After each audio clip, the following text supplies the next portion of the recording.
Dreamscape presents Leave Yourself Alone. Set Yourself Free from the Paralysis of Analysis by Eugenia Price. Narrated by Nan Mcnamara.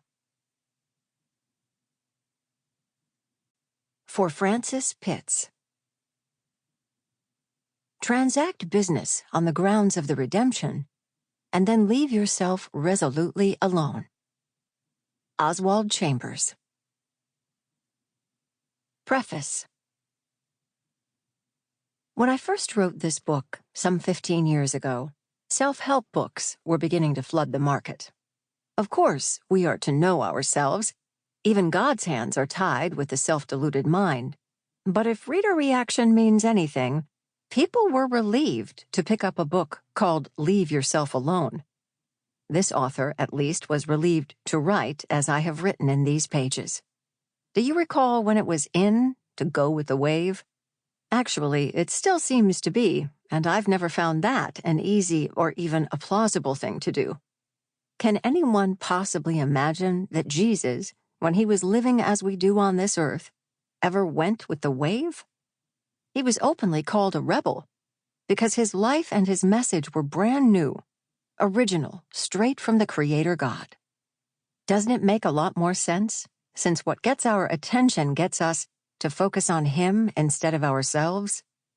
I admit it's far easier to run inward, but once we've managed a rather clear picture of ourselves and our intentions toward other people, isn't it safer, more stimulating, more creative to leave ourselves alone and concentrate on God, who loved all people enough to live and die for them?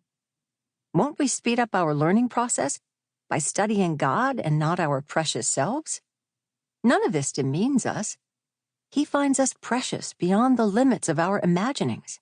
Leaving ourselves alone simply frees us of trying, always hopelessly, to remake ourselves. We were created in the beginning in His image. What could possibly improve upon that? God is not a theory.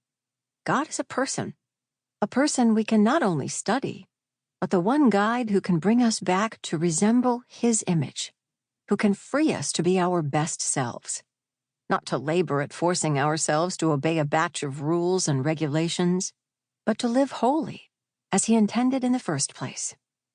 Now, read the remainder of the book, not intended, by the way, to start a new wave of anything. Rather, I have tried to simplify, to clarify, to reassure that the healthy-minded person is the one who is focused not on himself or her. Sample complete. Ready to continue?